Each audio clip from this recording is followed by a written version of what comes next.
नमस्कार. माधव बाग आणि मिती क्रिएशन्स प्रस्तुत हृदय संजीवनी या कार्यक्रमात आपल्या सगळ्यांचं स्वागत आहे. हृदयरोगावर मात करून आपली जीवनशैली बदलणारे आणि अतिशय उत्तम आयुष्य जगणाऱ्या अशा काही व्यक्तींना आपल्या या कार्यक्रमात आपण निमंत्रित करतो आणि माधव बागचे तज्ञ डॉक्टर त्यांच्यावर अतिशय उत्तम उपचार करतात आणि त्यामुळेच त्यांची जीवनशैली अधिक सुधारते आणि अतिशय उत्तम आरोग्य ते जगू शकतात. आज आपण निमंत्रित केलंय कोल्हापूर क्रशर क्लिनिकच्या डॉक्टर स्मिता पाटील यांना आणि जे पेशंट त्यांच्या सोबत आहेत अमर खाडे यांना सुद्धा. नमस्कार, स्वागत आहे. नमस्कार. खरं तर अमरजी, मी तुम्हाला म्हटलं तसं की पेशंट असं आपण म्हटलं की आपल्या मनामध्ये तयार होतं की अरे बापरे आपल्याला काहीतरी झालंय. पण आता तुम्ही पेशंट राहिलेले नाहीत, कारण अतिशय उत्तम जीवन आता तुम्ही जगताय आणि डॉक्टरांनी जे मार्गदर्शन तुम्हाला केलं त्यातूनच तुम्हाला हा एक नवा जगण्याचा मंत्र खऱ्या अर्थाने मिळाला असं म्हणायला हरकत नाही. तर तुम्हाला स्वतःला मी पहिला प्रश्न विचारेन की जेव्हा तुम्हाला त्रास सुरू झाला की आपल्याला हृदयरोग आहे, हृदयाचा आपल्याला आजार आहे, हे तुम्हाला कळलं कधी आणि तेव्हा तुम्हाला नेमका काय त्रास होत होता? नेमका म्हणजे त्यावेळी मला चालताना धाप लागणे, धाप लागत होती. त्यामुळे मी खाजगी क्लिनिक मध्ये चौकशी करण्यासाठी गेलो. त्यावेळी मला समजलं की मला 7 ते 8 ब्लॉकेज आहेत. ब्लॉकेजमुळे मला हृदयाचा त्रास होतोय वाटतं. बरोबर. आणि त्रास काय काय होत होता? छाती धाप लागणे, चालताना असं जिना वगैरे करत असताना धाप लागणे, छातीत डाव्या साईडला बराच वेळ दुखत राहणे एकसारखं. अशा बरेच म्हणजे त्यानंतर पाठीत ओढ लागली, क्रिया चालू होते. बरोबर. डॉक्टर स्मिता, मला सांगा की जेव्हा अमरजी तुमच्याकडे आले तेव्हा क्लिनिकली म्हणजे मेडिकली त्यांना त्यांचा आजार जो होता तो नेमका कसा होता आणि मग त्यांच्या ट्रीटमेंटला कशी सुरुवात झाली? खाडे काका आमच्याकडे आले तर 1 वर्षापूर्वीच त्यांना दम लागत होता, छातीत गच्च झाल्यासारखं वाटत होतं, डावा हात दुखत होता, चालायला लागल्यानंतर थोडं अंतर गेल्यानंतर त्रास वाटत होता. म्हणून ते हॉस्पिटलाइज झालेले होते आणि त्यांची एंजिओग्राफी होऊन 1 वर्षापूर्वीच एंजिओप्लास्टी देखील झाली होती. पण 1 वर्षामध्येच त्यांना पुन्हा हा त्रास जाणवायला सुरुवात झालेली होती. म्हणून त्यांनी रिपीट त्याच डॉक्टरांकडे कन्सल्ट केलं. तेव्हा त्यांनी पुन्हा एंजिओग्राफीचा त्यांना सल्ला दिला. एंजिओग्राफी केल्यानंतर त्यांनी त्यांना बायपास सजेस्ट केलेलं होतं आणि त्यामुळे बायपास आता परत म्हणजे मागच्याच वर्षी एंजिओप्लास्टी झाली आणि आता परत बायपास करायचं तर दुसरा मार्ग काय म्हणून ते माधवबागमध्ये चौकशीसाठी आले होते.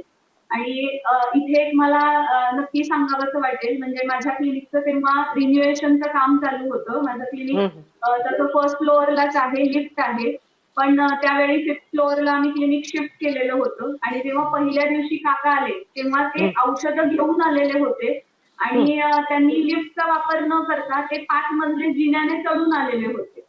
आणि मग त्यावेळी त्यांनी मला असा प्रश्न केला की मॅडम मला तर काय 5 मजले चढून आलो तर त्रास नाहीये, तर मग मला बायपास का सांगितलेला आहे किंवा हे का म्हणजे डॉक्टर मला खरंच सांगतायत का? मग मी त्यांना असं सजेस्ट केलं की काका आज तुम्ही औषधं घेऊन आलाय तर आपण तुमची तपासणी औषधाशिवाय करूया, कारण त्यांना बरेचसे वेसोडायलेटर चालू होतं, रक्त पातळ व्हायचं, गुठळी होऊ नये अशी औषधं चालू होती आणि त्याच्या इफेक्टमुळे त्यांना त्या दिवशी काही त्रास जाणवत नव्हता. औषधं बंद असतील की त्यांना त्रास जाणवत होता. म्हणून मग मी दुसऱ्या दिवशी त्यांना परत बोलवलं आणि त्यावेळी त्यांना मी स्ट्रिक्टली सांगितलं की जिन्याने यायचं नाही, तुम्ही लिफ्टचाच वापर करायचा. आणि त्या दिवशी मग आम्ही त्यांची स्ट्रेस टेस्ट घेतली. स्ट्रेस टेस्ट म्हणजे आपण कार्डिओ एक्सरसाइज सेशन घेत असतो की ज्याच्यामध्ये हृदयाची कार्यक्षमता काय आहे, रक्तपुरवठा कसा होतो या गोष्टी आपण तपासत असतो. तर दुसऱ्या दिवशी जेव्हा त्यांची विदाऊट मेडिसिन स्ट्रेस टेस्ट केले तेव्हा ते 2.5 मिनिटानंतरच छातीत दुखायला लागलंय, गच्च झाल्यासारखं होतंय अशी कंप्लेंट करायला लागले आणि ईसीजी पण त्यावेळी त्यांचा बदलायला लागला. एक साधारण 5 मिनिट 40 सेकंद ते पहिल्या दिवशी ट्रेडमिल वरती चालले आणि तेव्हा त्यांना सिव्हिअर एंजायना म्हणजे चेस्ट पेन, डावा हात दुखणं अशा पद्धतीच्या छातीत गच्च होणं या कंप्लेंट्स होत्या. मग त्यांच्या लक्षात आलं की नाही बुवा औषधासह जे आपण जगतोय ते आपल्याला औषधाशिवाय जगायचंय आणि मग त्यानंतर त्यांनी माधवबागची ट्रीटमेंट आपली स्टार्ट केली 2019. आणि 2019ला ट्रीटमेंट सुरू केल्यानंतर आजपर्यंत आता त्यांची परिस्थिती अगदी नॉर्मल आहे, बरोबर? उत्तम आहे. म्हणजे हा, गेल्या 2 वर्षात ते एकही ॲलोपॅथी किंवा आयुर्वेदिक औषधं घेत नाहीये. बरोबर बरोबर. अमरजी, तुम्हाला कसं वाटतंय की जेव्हा तुम्ही गोळ्या घेऊन जगत होतात आणि आता गोळ्यांशिवाय अतिशय उत्तम, तर माधवबागच्या या संपूर्ण ट्रीटमेंटकडे तुम्ही कसं बघताय? तुम्हाला कशी वाटते ही ट्रीटमेंट? पूर्वी सकाळी 3 गोळ्या, संध्याकाळी 3, 6-7 गोळ्या माझ्या होत्या. ते जेवण करणं म्हणजे फक्त गोळ्यावर आधारित असं असं मला वाटत होतं. माधवबागची ट्रीटमेंट घेतल्यानंतर माझ्या ॲलोपॅथीमुळे संपूर्ण कोणत्याही प्रकारची गोळी नाही.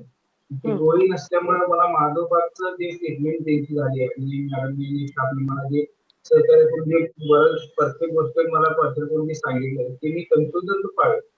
त्यामुळे मला आता माधवबागच्या औषधामुळे पूर्णपणे मी बरा झालेलो आहे. बरोबर. आणि ही औषधं घेतल्याबरोबरच डाएट किट सुद्धा तुम्ही फॉलो केलं असेल.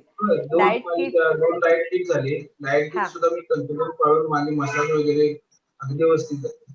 त्यामुळे मला आता 2 वर्षात कोणत्याही कसलाही त्रास नाही. माझं स्विमिंग चालू आहे, सायकलिंग चालू आहे, स्विमिंग चालू आहे, परत अरे वा. रनिंग करतोय मी रेग्युलर. हम्म, रेग्युलर हम्म. सकाळी 7:30 ते 9 पर्यंत माझं स्विमिंग, सुरुवातीला सायकलिंग असते, परत स्विमिंग करून, परत योगा करून मी संध्याकाळी 1 तास कंटिन्यू चालत फिरतो. तरीही मला वा, आतापर्यंत कसलाही त्रास झालेला नाही. बरोबर. हे सगळं माधवबागच्यामुळेच मला घडलं. खरंच आहे. पण डॉक्टर, मला सांगा की एकंदरीत व्यायाम आणि आहार या दोन्ही गोष्टी खूप महत्वाच्या आहेत या संपूर्ण ट्रीटमेंटमध्ये. अर्थात पंचकर्म सुद्धा आहेच आहे, पण व्यायाम आणि आहाराचं जे महत्व आहे ते नेमकं कसं आहे? आणि डाएटच्या बाबतीत जे डाएट किट यांनी फॉलो केलं, तर त्याचा सुद्धा संदर्भ यांच्या आरोग्याशी कसा निगडीत होता, याच्याबद्दल काय सांगाल? थोडंसं कोल्हापूरकर म्हटल्यानंतर नॉनव्हेजची त्यांना प्रचंड आवड आहे. म्हणजे हम्म, अगदी पहिलाच त्यांचा मला प्रश्न होता, की मॅडम मला नॉनव्हेज कायमस्वरूपी बंद करावं लागेल का? तर त्यावेळी थोडंसं त्यांना काउन्सिलिंग करून आणि त्यांची जी काही लाईफस्टाईल होती, म्हणजे व्यायाम वगैरे ह्या गोष्टी पूर्वी नव्हत्या आणि याच्याच परिणामामुळे थोडंसं त्यांना त्रास व्हायला सुरुवात झालेली होती. आता जेव्हा आपण ब्लॉकेजेसचा विचार करतो, म्हणजे आता काकांच्या एंडोग्राफीचा जर रिपोर्ट बघितला तर मल्टिपल ब्लॉकेजेस आहेत. बऱ्याचदा आपण ब्लॉकेजेस म्हणजे रक्त पुरवठा पूर्ण थांबलाय असा विचार करतो आणि प्लास्टिक किंवा बायपासला पर्याय म्हणून पाहत असतो. पण ब्लॉकेजेस ह्या चरबीच्या गुठळ्या आहेत, जी काही अतिरिक्त चरबी आहे आपल्या रक्तवाहिन्यांमध्ये जमा झाल्यामुळे रक्तवाहिनीमध्ये जे अडथळे निर्माण होतात त्यालाच आपण ब्लॉकेजेस असं म्हणतो. आणि हे ब्लॉकेजेस चुकीच्या आहारामुळे निर्माण होणार आहेत. मग त्याच्यात अगदी छोट्या छोट्या गोष्टी, म्हणजे मला तेल किती खायचंय, माझ्या जेवणात मिठाचं प्रमाण कसं असायला हवं, मग याच्याच अनुषंगाने त्यांना महिन्याला अर्धा लिटरच तेल तुम्हाला घ्यायचं आहे, किंवा आपलं जे रिव्हर्स डाएट बॉक्स आहे तो चालू केलेला, जो की फक्त 1000 कॅलरीजचा आहे. त्याच्यात 65,000 इंटरनॅशनल युनिट एवढं ओरॅक व्हॅल्यू असलेला आहार आपण समाविष्ट केलाय.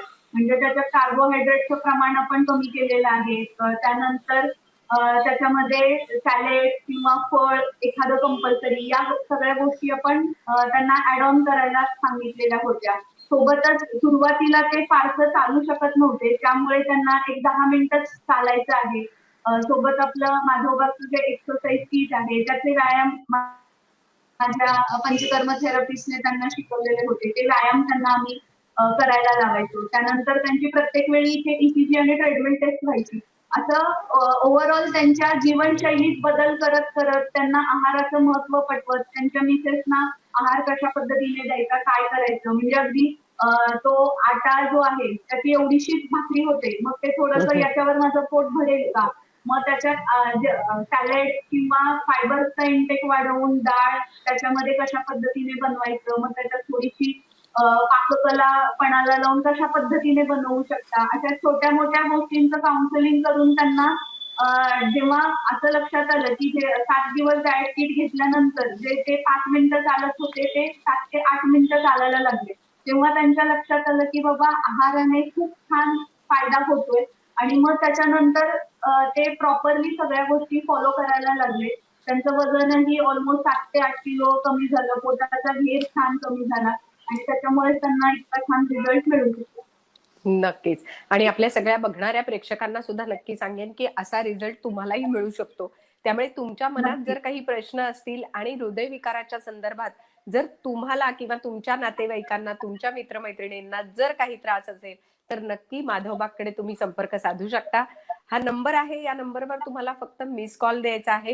हा नंबर आहे 02071533838 02071533838 या नंबरवर मिस कॉल द्या. आणि नक्की आणखीन एक गोष्ट सांगेन की कॅप्शन मध्ये MIB पल्स ऍपची लिंक सुद्धा दिलेली आहे. MIB पल्स ऍप हे फ्री डाउनलोड आहे, तुम्ही हे डाउनलोड करू शकता आणि आपल्या रोजच्या जगण्यात MIB पल्स ऍपचा अतिशय उत्तम वापर तुम्ही करू शकता. मला वाटतं अमरजी तुम्हालाही विचारायचं की MIB पल्स ऍपचा तुम्ही सुद्धा वापर केला की तुम्ही थेट डॉक्टरांकडेच संपर्क करत होतात? मला फोन वगैरे यायचे, हा तब्येतीची विचारपूस व्हायची वरच्यावर एकदा दोनदा. मग मी त्यांना त्या पद्धतीने बरोबर माहिती देत होतो, म्हणजे माझ्या शरीरात कसे बदल होतात हे मी त्यांना सांगत होतो. हा अमरजी, MIB पल्स ऍप बद्दल तुम्हाला म्हणजे तुम्ही त्याचा घेतला होता का फायदा? त्यांची जी माहिती मिळाली होती तोच फायदा मला होता, त्यातून सांगत. डॉक्टर तुम्ही सांगितलं तरी मॅडम, चालेल. इथे मला एक नमूद करावंसं वाटेल, आपलं हे हा. MIB पल्स ऍप जे आहे ते 2020 मध्ये आपण सुरू केलं, जेव्हा हा. लॉकडाऊनची सुरुवात झाली. आणि बरोबर. काकांची ट्रीटमेंट ही मार्च 2019 मध्ये झालेली आहे. March okay. 2019 ते जुलै 2019. आणि बरोबर. त्यानंतर महिन्यातून एकदा त्यांचा फॉलो होता, म्हणजे लास्ट लॉकडाऊनच्या अगोदर 1 महिनाच त्यांची पूर्ण ट्रीटमेंट कम्प्लीट झालेली होती. आणि बरोबर. गेल्या त्यामुळे वर्षभरात त्यांना कुठलंही मेडिसिन नाहीये किंवा माधोबागची ट्रीटमेंट वगैरे काहीच नाहीये सध्या त्यांना सुरू. राईट. त्यामुळे त्यांना MIB पल्स हा, ऍपची गरज पडली MIB नाही पल्स त्यावेळेला. नाहीये. बरोबर. पण डॉक्टर मला खरंच इथे नक्की विचारावंसं वाटतं की आज मधल्या सगळ्या काळामध्ये लॉकडाऊनच्या पिरियडमध्ये MIB पल्स ऍप हे माधवबागने दिलेलं एक वरदान ठरलं अनेक पेशंटसाठी. हो नक्की. तर हो त्याबद्दल नक्की. काय सांगाल? आता लॉकडाऊन मध्ये असं झालं की लोक क्लिनिक पर्यंत यायला घाबरतायत. म्हणजे अजूनही बरेचसे पेशंट असे आहेत की बाबा क्लिनिक मध्ये आलो तर काही इन्फेक्शन होऊ शकतं बरोबर. आणि काहीतरी त्रास होऊ शकतो म्हणून घाबरतात. आणि आपल्याकडे येणारे बऱ्यापैकी पेशंट हे अबव 30 अबव 40 अशा पद्धतीचे आहेत. त्यावेळी म्हणजे माधोबागसाठी हे खूप मोठं चॅलेंज होतं, कारण आम्ही एकीकडे म्हणतो की तुमचे आजार आम्ही पूर्ण बरे करतो आणि तुमची औषधं बंद करायची, पण जे डायबिटिक पेशंट आहेत ते घरी बसून राहिले, चुकीचा आहार ते फॉलो करायला लागले, तर पुन्हा त्यांचे शुगर लेवल्स फ्लक्च्युएट होणार आहेत. आणि मेडिसिन जे आपण बंद केलेले आहेत तर ते मेडिसिन्स पुन्हा चालू करावे लागतील की काय, अशी भीती सुद्धा आम्हा सर्वांना होती. पण अगदी खूप छोट्या टाइम पिरियड मध्ये आम्ही हे MIB पल्स ऍप जे आहे त्याची सुरुवात केली. सुरुवातीला तर आम्ही पेशंटना कॉल करून ते ऍप डाउनलोड करायला लावून त्याच्यावरून व्हिडिओ कन्सल्टिंग, पेशंटच्या घरी म्हणजे मेडिसिन्स अगदी आम्ही घरपोच या मधल्या काळामध्ये माझ्या स्टाफने नेऊन दिलेले आहेत की ज्यांना मेडिसिनची गरज आहे. डाएट किट हवे आहेत, म्हणजे ऍटलीस्ट डाएट किट, मेडिसिन याची जोड कंटिन्यू ठेवून ते पेशंट घरीही हेल्दी कसे राहतील आणि त्यांचे पॅरामीटर्स जे आहेत ते नॉर्मल कसे येतील याच्यावरती आम्ही फोकस केलेलं होतं. MIB पल्स ऍप मध्ये सकाळी 6 वाजल्यापासून योगासनांचे सेशन्स असतात. प्रत्येक वयाचं व्यक्ती कशा पद्धतीने त्यांना कोणता एक्सरसाइज सूट होईल अशा पद्धतीने त्याच्यामध्ये डाउनलोड म्हणजे जे काही लाईव्ह शोज जे आहेत ते दाखवले जातात.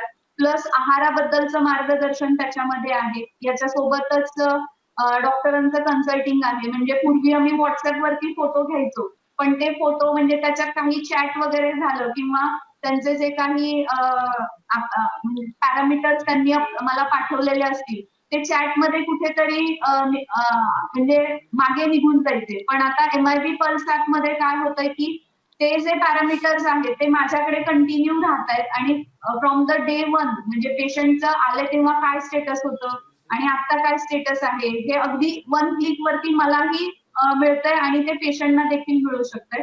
हा खूप मोठा फायदा होतोय आणि पेशंटला क्लिनिक पर्यंत यायलाच पाहिजे आणि सर्व गोष्टी डॉक्टरांना सांगायलाच पाहिजे असं राहत नाहीये. त्यामुळे पेशंटची ही मनातली भीती पूर्णपणे नाहीशी झालेली आहे आणि खूप छान कनेक्शन जे आहे ते MIB पल्स ऍपद्वारे सध्या होतंय. बरोबर आहे. आणि त्यामुळे अचूक मार्गदर्शनही मिळतंय आणि पेशंटनाही कुठे जायची गरज नाही. आपल्या घरात बसून ते उपचार करू शकतात. हा एक अतिशय हो. चांगला उपयोग खरं तर आहे. अमरजींच्या बाबतीत बोलायचं झालं तर जेव्हा ते तुमच्याकडे आले तिथून आजपर्यंतचा त्यांचा प्रवास आपण रिपोर्टच्या माध्यमातून जर पाहिला तर यांचे रिपोर्ट्स आज नेमकं काय सांगतायत याबद्दल आम्हाला सांगा ना. हो, नक्की.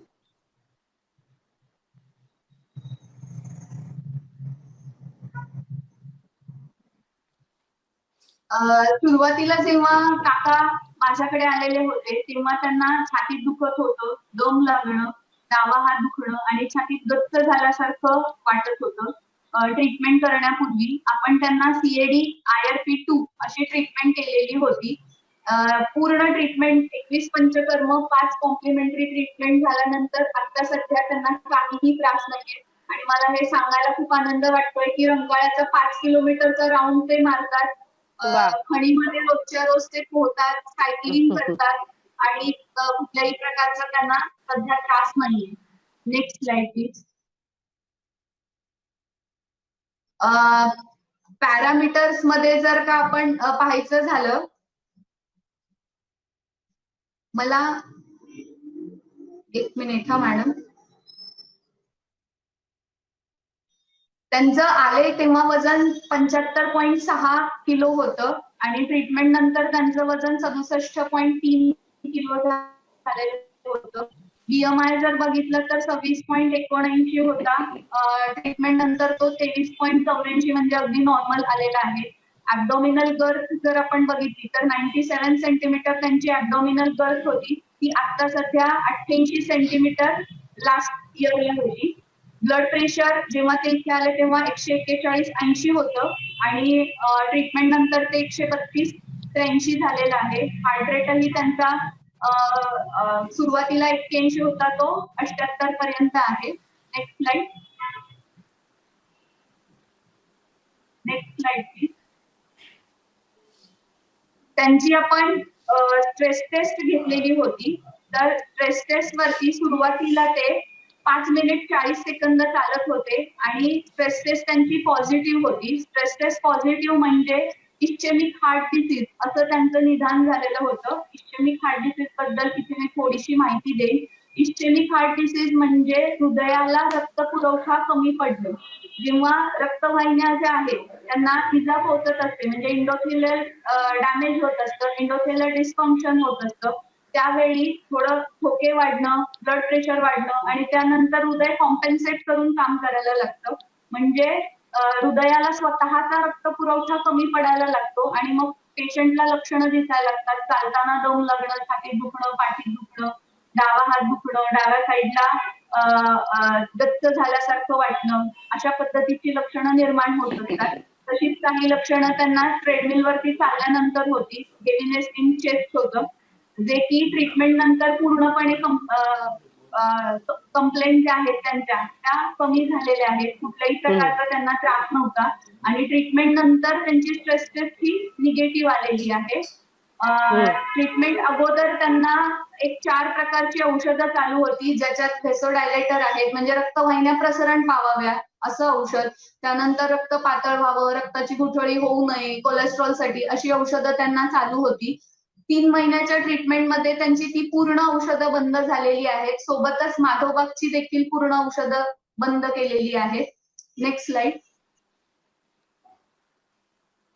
हा त्यांच्या स्ट्रेस टेस्टचा रिपोर्ट आहे. ट्रीटमेंट अगोदरच्या स्ट्रेस टेस्ट मध्ये आपण जर बघितलं ECG अनालिसिस मध्ये इन्फेरियर लॅटरल चेंजेस म्हणजे हृदयाच्या डाव्या साईडला रक्त पुरवठा कमी पडताना आपल्याला दिसतोय आणि पुअर एफर्ट टॉलरन्स असा रिपोर्ट दिसतोय आणि आफ्टर ट्रीटमेंट जो ECG आहे त्याच्यामध्ये नो इस्चेमिया नोटेड म्हणजे चालल्यानंतरही हृदयाला रक्त पुरवठा कमी पडत नाहीये आणि त्यांचा VO2 मॅक्स जो आहे तर तो 36च्या वरती आहे आणि गुड एफर्ट टॉलरन्स असं त्यांचा टेस्टचा रिपोर्ट आलेला आहे.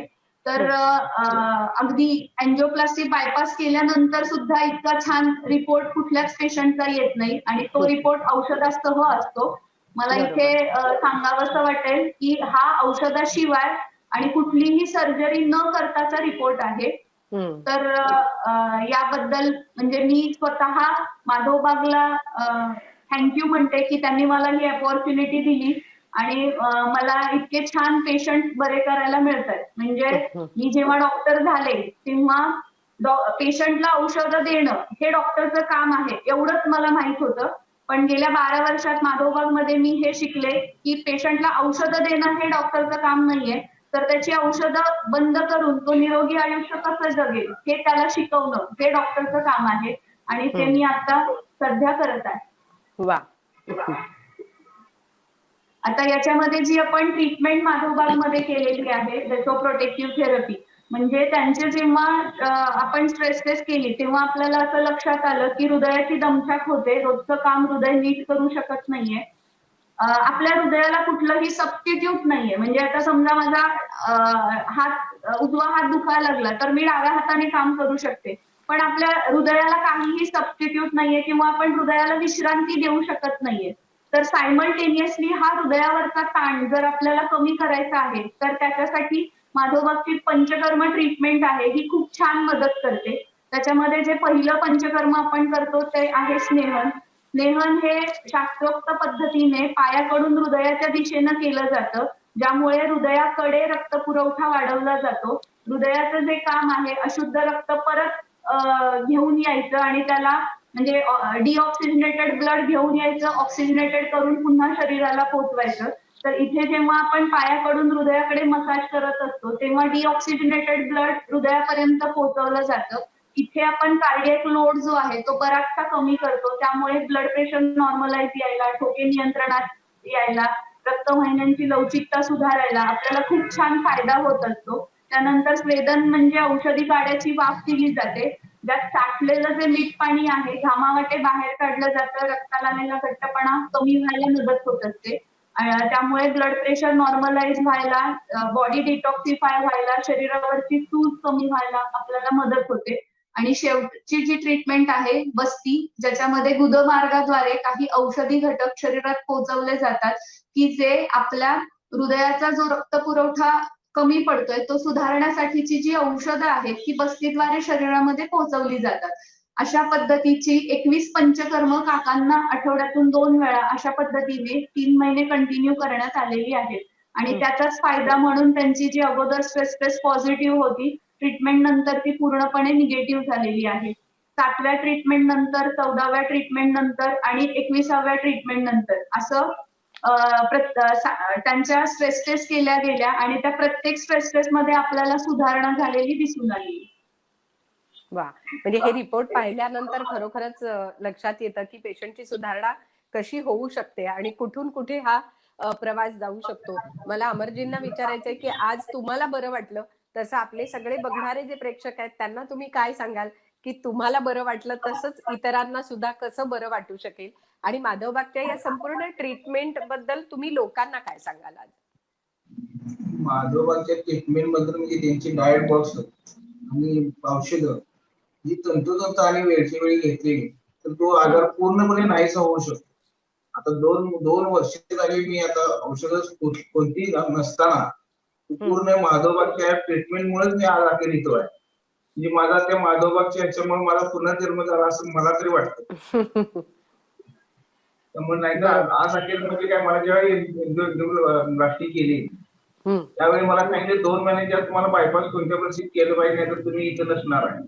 पण हे माधवबाग मला सिद्ध करून दाखवलं. 2 महिन्याच्या ऐवजी मला 2 वर्षात आज अखेर कसलाही म्हणजे काडीचाही त्रास नाही. की पूर्ण माधवबागच्या ट्रीटमेंटमुळे आणि डॉक्टरच्या स्टाफमुळे हे घडलं.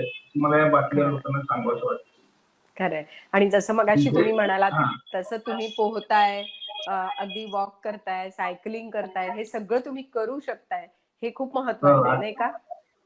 आता 100% सगळं करू शकतो मी बिना औषधावरून. आणि ही स्टेटमेंट बाकीच्या लोकांनी फॉलो करून आपापलं आयुष्यमान कसं वाढेल हे त्याकडे लक्ष देऊन माधवबागची ट्रीटमेंट घेतली 100 नाही 100% आयुष्यमान वाढते ह्याची मला पूर्णपणे खात्री झाली आहे. बरोबर आहे. त्यामुळेच आपल्या बघणाऱ्या प्रेक्षकांना मी नक्की सांगेन की या ट्रीटमेंटमुळे जसं अमरजींना बरं वाटलं तसं तुम्हालाही बरं वाटू शकतं. आणि जर तुमच्यापैकी कुणालाही असा त्रास होत असेल तर या नंबरला मिस कॉल द्या आणि आपल्या मनातल्या शंका ज्या आहेत त्या नक्की दूर करा. आणि मगाशी मी सांगितलं त्याप्रमाणे MIB पल्स ऍपची लिंक सुद्धा आपण डाउनलोड करू शकता. कॅप्शन मध्ये ती लिंक दिलेली आहे. फ्री डाउनलोड आहे आणि त्याचा वापर तुम्ही तुमच्या आरोग्यासाठी अतिशय उत्तम रीतीने करू शकता. दर रविवारी आणि दर बुधवारी याच कार्यक्रमाच्या माध्यमातून हृदय संजीवनी आणि मधुमेह संजीवनी असे 2 कार्यक्रम आपण सातत्याने करतोय. मधुमेह रिव्हर्स असेल किंवा हृदयविकार रिव्हर्स असेल, या दोन्ही गोष्टी शक्य आहेत हे माधव बागने खऱ्या अर्थाने सिद्ध केलंय. त्यामुळेच अमरजी, तुमच्या पुढच्या आयुष्यासाठी तुम्हाला खूप शुभेच्छा आणि खूप छान पद्धतीने जसं आरोग्यपूर्ण तुम्ही आता जगताय तसंच यापुढेही तुम्हाला छान आरोग्य मिळो अशी सदिच्छा व्यक्त करते. आणि डॉक्टर स्मिता, या कार्यक्रमात सहभागी होऊन आपण ही जी संपूर्ण माहिती दिली त्याबद्दल तुमचेही खूप आभार. धन्यवाद. धन्यवाद.